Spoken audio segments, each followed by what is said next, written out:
I got involved in activism in 2017.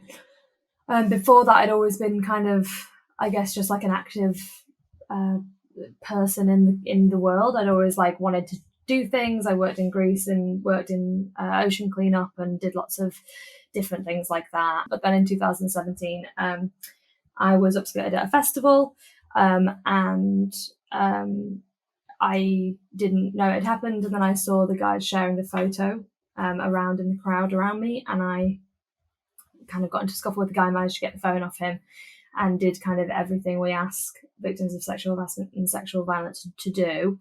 Got witnesses, got the device, got the photo, got the guy, everything, and was told that I still couldn't prosecute, or it was implied that I couldn't prosecute.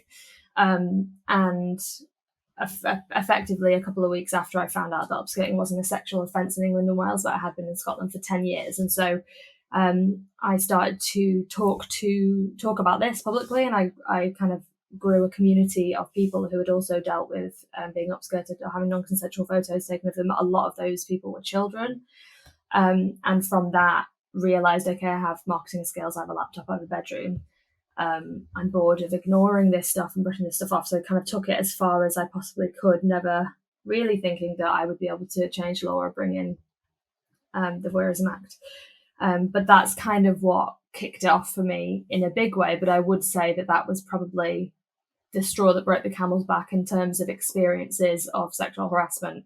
So it kind of wasn't the first, it was kind of the last of a series of things that I didn't really want it to happen anymore, and just kind of pushed on from there. I just started to look at my own consumption. I was someone who was always interested in the fashion industry, but couldn't really find a doorway in, because when you are from different marginalized communities, the fashion industry traditionally doesn't have very much support for that. So, like, for a lot of people that work within the industry, it requires doing X amount of unpaid internships and living in very expensive cities like London. And that's just not something that's accessible to everyone. So I've always sort of been a blogger, because there was no way that I was going to walk into the fashion industry through a door. I sort of had to make a way for myself to climb through a window, which is what I effectively did.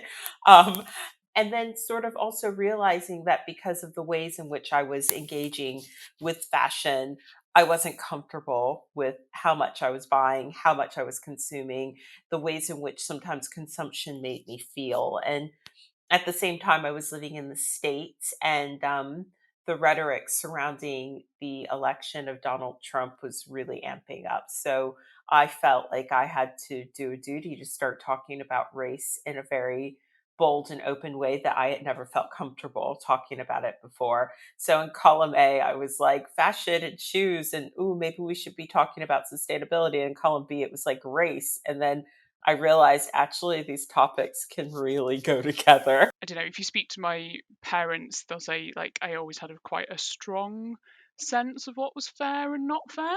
So, like, technically, my first piece of activism was I made a magazine at the age of about 8 to campaign in my primary school class against fox hunting, which was kind of one of the big environmental issues of the time. It was covered in glitter glue and terrible drawings of foxes. And kind of I've just kind of been drip fed more stuff since then, I suppose. So, like, as I've met more people and listened to their experiences, and I think somebody mentioned it earlier, like, once you start seeing things like power imbalances and injustices, it's very difficult to unsee them, and for me to not want to try and do something about them. I think what you just said is really amazing, because I think so much of the conversation surrounding activism, it can be a little bit like, you have to do this and then you're an activist. You have to do that and then you're an activist.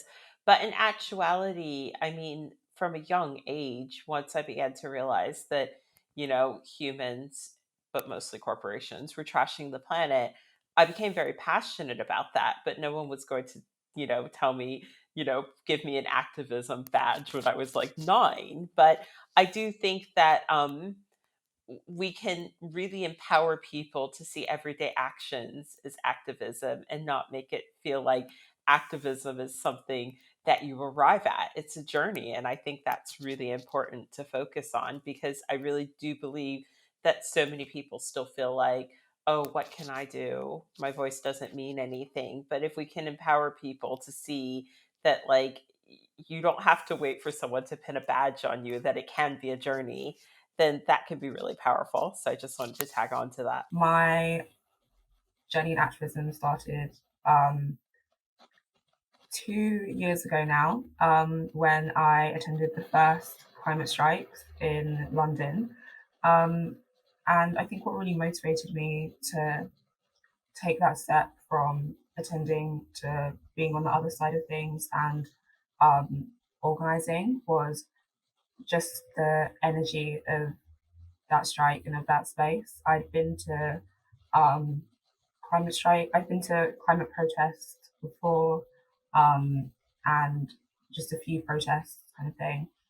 But I'd never been in a space which reaffirmed me as a young person who cared about our planet and cared about something more, about justice and equality and liberation.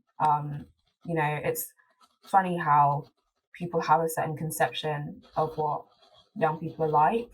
And I think that in myself, I doubted whether or not that was true. I doubted whether they were right. I doubted whether we were a generation that cared, that stood for something.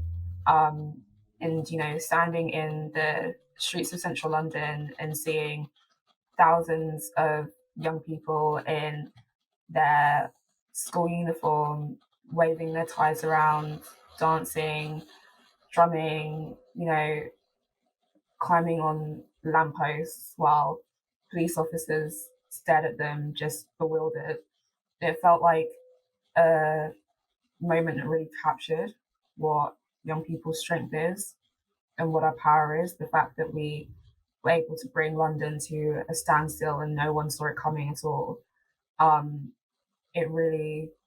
It felt like a vision of the future, and that joy that I saw there, it just shattered any kind of illusion that I could have had about young people and our disengagement or our self-interest. And I feel like from that moment, I knew that I could do something to change everything, essentially. And I didn't feel like I was naive or that I was asking for too much. I felt like we really had the energy to do what a lot of other people couldn't, and we had to seize that. And if we did, then the future would always be ours, and the future is ours. So that's where my journey with activism began. And from that moment, I kind of knew that I had to do something. So I got in touch with the organizers, and they started accepting people to come and join their team. So that's how I started working in climate activism. Yeah, just, I think when I was growing up, or you still see it a bit, there's this certain model of what an activist or a campaigner or somebody who wants to kind of create change is. And that can be, super confident and kind of fitting that model of leadership that kind of we've inherited, and can be a bit macho and is very kind of wants to speak or seems to be speaking on behalf of other people.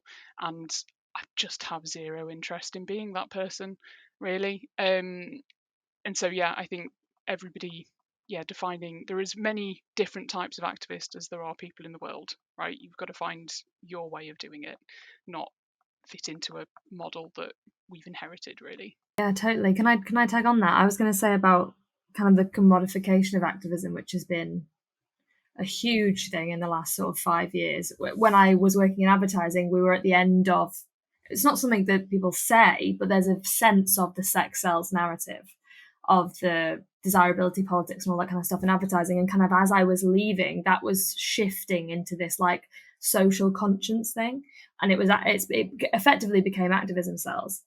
And so, and I'm very aware of the commodification of activism because I am the perfect example of that. When the law changed, it was very hard to control the narrative around a lot of change and where I popped up and where I didn't. And I was very easily held up as this, like, and I'm naturally a, colourful dressing person, all this kind of stuff. So it's very easy to hold me up as this, like, this is what an activist is, because it was an individual campaign of one person as well. Activism is often a community effort, but you didn't see that in the newspapers with the Upskirting campaign. And so I feel like the commodification of it also kind of creates this narrative that it's a job, that it's like your job. It's like being a doctor, or, like and it is in a way, because it's your lifestyle, it's how you live, it's your purpose, it's practices. But there's a worrying trend, I feel like, when I was doing my book tour, is like a lot of young girls would put their hand up and say, like, how do I become an activist? And I'd say, just do what you care about. Like, it's literally, you don't become one. If you care about something and you can't stop talking about it, and you really want to do something, then that's it. And you'll get called that because it's easier for people to understand what you are. But really, you're just a person doing something because you can't not do it. And that's kind of what it is. So I think that kind of commodification of it is also a real problem that we're seeing now, is we're kind of seeing someone like me held up and no one else, and who's allowed to be an activist. And when do you arrive at that? And like Aja says, you don't.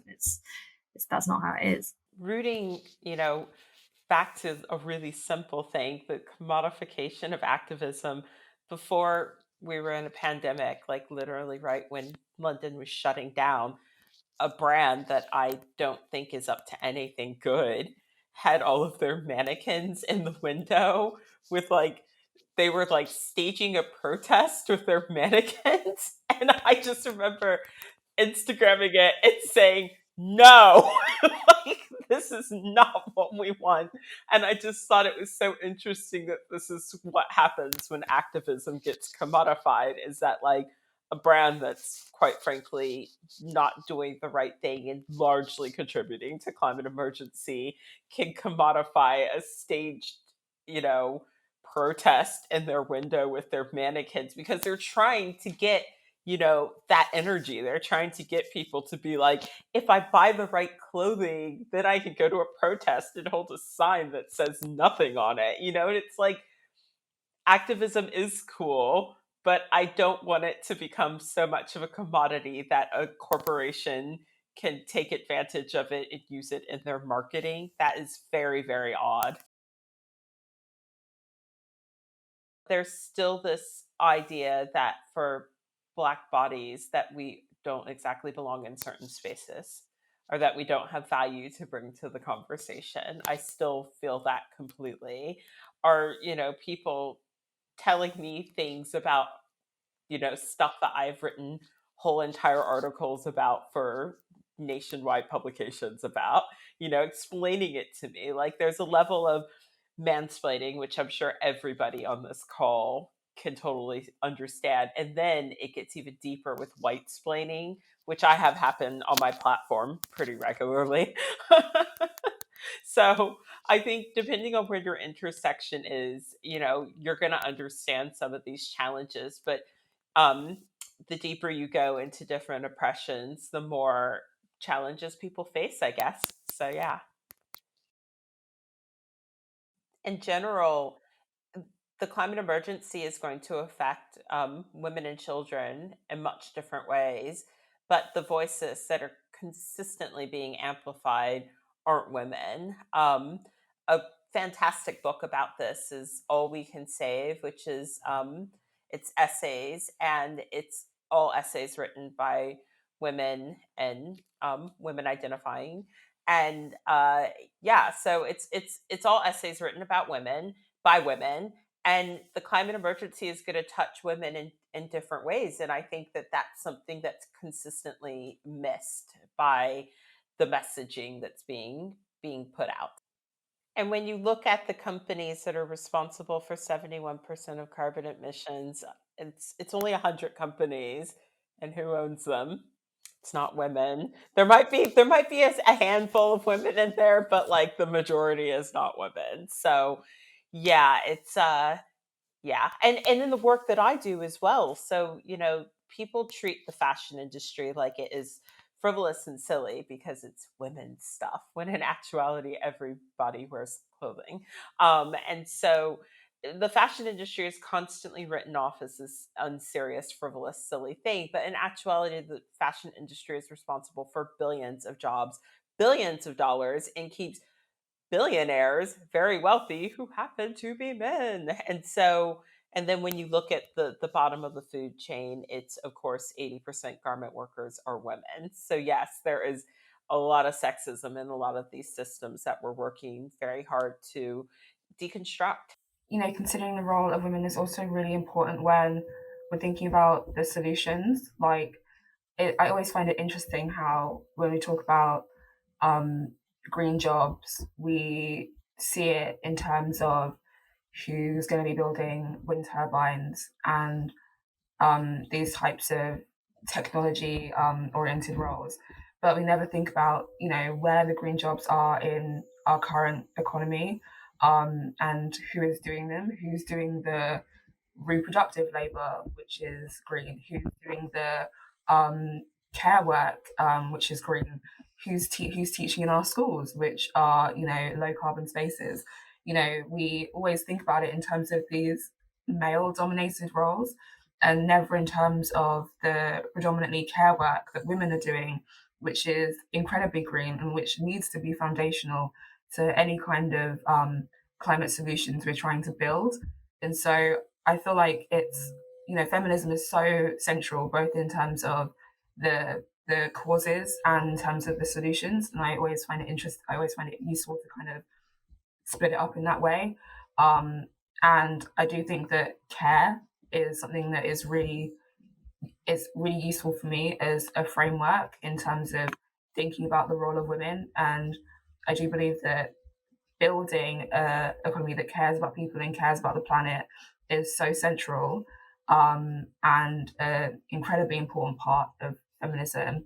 And I also feel like it applies, as I just said, in the sense that care work and that kind of aspect of the economy and of our society the women are so central to is consistently devalued, not just by society, but also in these conversations that we have about climate and in these particular spaces. So I feel like it's really important that we always call our attention to that. And I think that that is something which, if we focus on it, it can really be the thread that links up everything that we're trying to achieve, and everything that women are so central to in terms of the future that we're trying to build. So In this book that I absolutely love, All We Can Save, I have a really great quote, which I'd like to read from the intro. The climate crisis is not gender neutral. Climate change is a powerful threat multiplier, making existing vulnerabilities and injustices worse, especially under conditions of poverty. Women and girls face greater risk of displacement or death from extreme weather disasters. Early marriage and sex work, sometimes last resort survival skills, have been tied to droughts and floods. There is a growing proof of a link between climate change and gender based violence, including sexual assault, domestic abuse, and forced prostitution. So I really do feel like there's so many underlying issues that people don't even realize are even there, but it's going to hurt and harm, as usual, some of the world's most vulnerable people. Yeah, just building on that, I think people, when we say things like the climate crisis is racist or the climate crisis is sexist, people sometimes willfully misunderstand what we're saying, right? They're like, and of course, like a hurricane that has been exacerbated by climate change isn't kind of like picking out individual victims based on their race or gender or whether they have a disability or not or their class.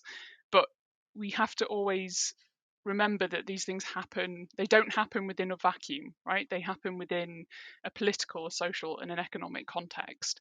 And they do exactly as Aja said, they reveal and they exacerbate and they amplify all the inequalities that are already there, all the power imbalances that are already there, all the injustices that are already there. And so you do see worldwide that women and children are disproportionately affected by climate change. I can give some examples. So things like women have less access to food after climate shocks like droughts. So across the world, but particularly in countries like Ghana, Nigeria, Iran, India, but also like indigenous populations in the Arctic. Like in the 2010 floods in Pakistan, 70% of the people displaced were women and children. That's not an accident. That's not a kind of a coincidence. And I think also it's important to recognise that we kind of Northwestern European environmentalist like myself can sometimes dismiss it as kind of these imbalances, these injustices as a global south problem, right? It's not, that doesn't happen here, right? But it does. So like in France and in South Korea, women die at higher rates in heat waves than men. Heat waves in Italy and Spain have been shown to increase premature births, which has huge impacts on women. Domestic violence, as I said, domestic violence against women also increases after natural disasters the world over. And also the same goes for, because we're talking about people who've been marginalised by society, right, made more vulnerable by society. The same goes for non-binary and trans people and women, because they tend to have been pushed into vulnerable situations. The impacts of climate change really affect them. So, for example, trans victims, especially black trans victims of Hurricane Katrina, really struggled to find shelter, safe places to go during that disaster. So it is a very, it covers all sorts of injustices. And I worry that we can't have these conversations if lawmakers are very busy feeling threatened by like critical race theory. You know what I mean? Like you do require some theory to look at these issues and how it affects people at different intersections, women, trans, non-binary people, black and brown people. I'm so glad, Rachel, that you brought up Hurricane Katrina, because that was going to be my point, and talking about how trans people will be even more displaced. We need theories to talk about these oppressions. But if the people who hold the power and the gatekeepers don't understand these theories, it's almost like we're chasing our own tail here. And that is one of my biggest worries, to be honest. Yeah, I think it's really important to mention COVID as well, because obviously we're talking about the fact that crises always tend to hit women the hardest.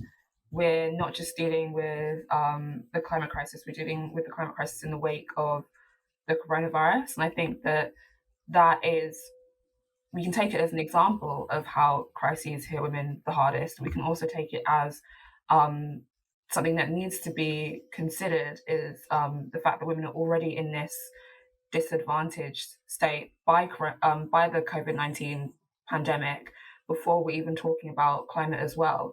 So, for example, in the workplace, the impacts on women have been immense. Even if we're just looking at the UK, in terms of access to government resources for self-employed women. If we're talking about, how many women are in the workplace and women who are having to leave the workplace to take over their increased care responsibilities at home, all these different types of impacts are really compounding each other. And, thinking about our recovery from coronavirus and trying to build a new form of society, essentially, where feminism is integrated, we are going to have to think about the fact that women are already facing so many of these impacts from COVID-19. And we have to build that into our response and into our thinking. How are we not going to just deal with climate crisis, but how are we going to deal with the fact that women are already suffering so much, and so many people from all sorts of different marginalized groups are suffering so much? What are we going to do to build that and integrate that into our vision for the future, essentially?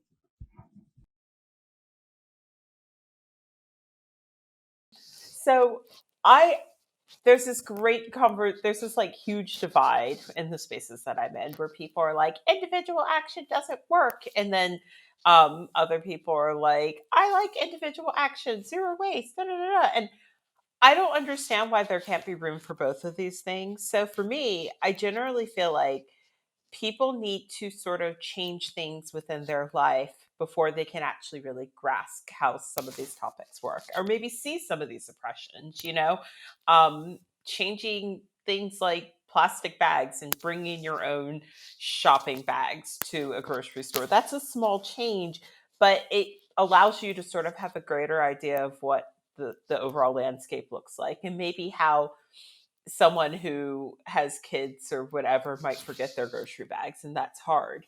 So I do think that sometimes we have to change things, but I want to push people to think bigger.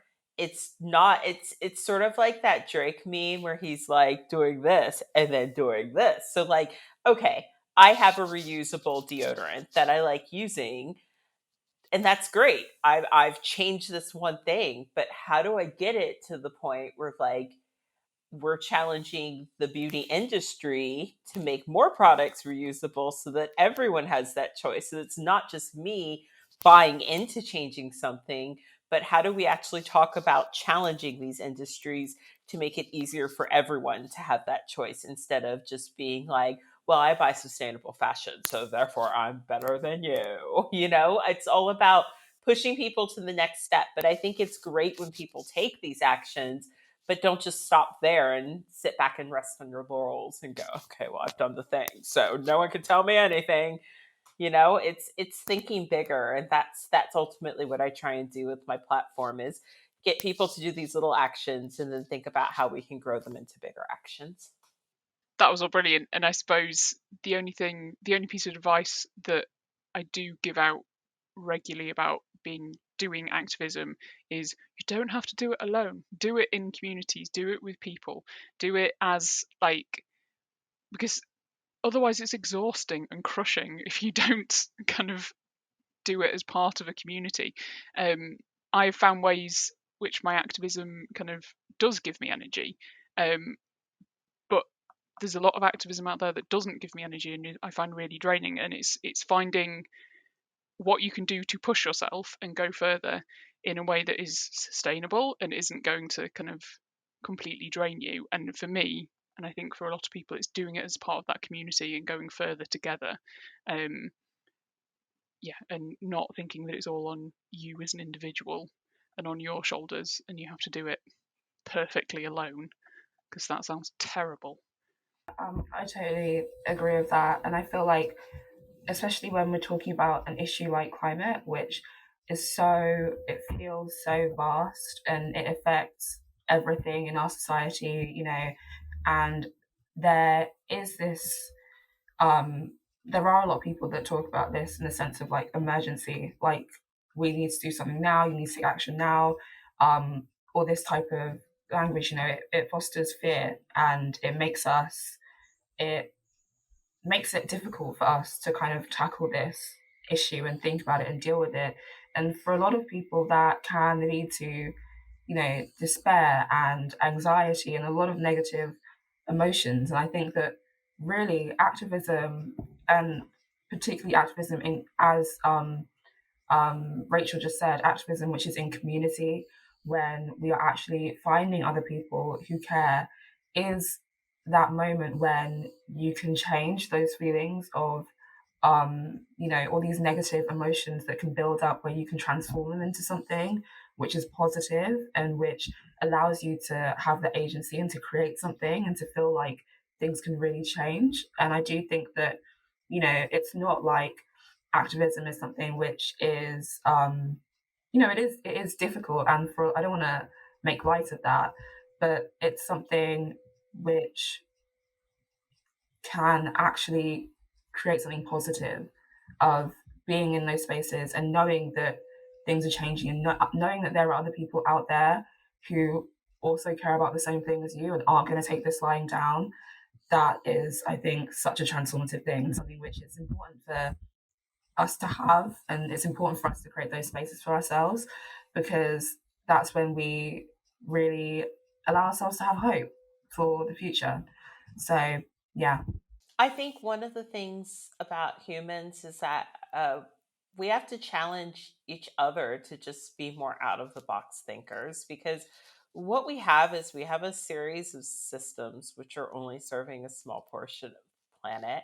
And there's so much like of humanity where when you go, well, this isn't fair, this doesn't work, people are like, well, that's just how it is and that's how it always was. You know, like when we look at, for instance, workspaces and like how parents and people with chronic illness and disability have been asking for years, can we come up with a better plan so I can spend just a little bit more time at home? For years, corporate management was always like, no, you know, that's just how it is. You have to be in the office, this and that. Fast forward to 2020 and a pandemic comes and suddenly everybody's okay with, you know, the vast majority of their workers being at home.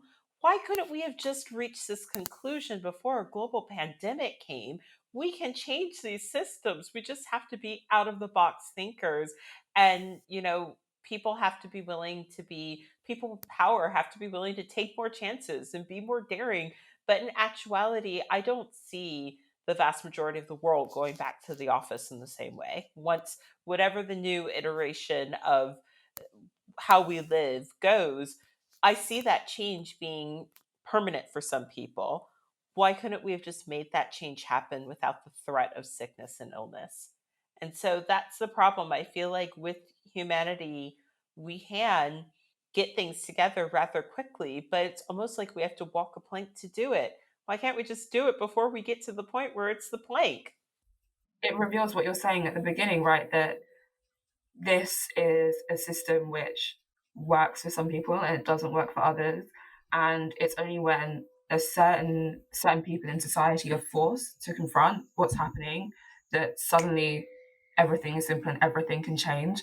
So when these people are telling you, actually you're thinking too big, oh, that's not really possible, what they're saying is, we could do it, but we don't want to do it for you. Like, you're not important enough to us for us to change. And you really have to take it like that.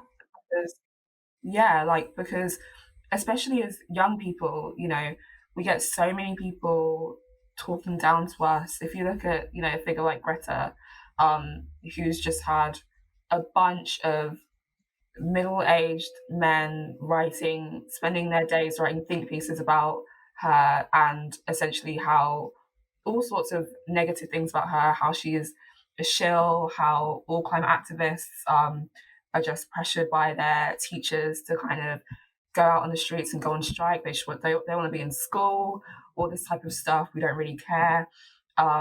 We just have a shopping list of impossible demands, and that's all we really have. We're just too naive to understand what's going on.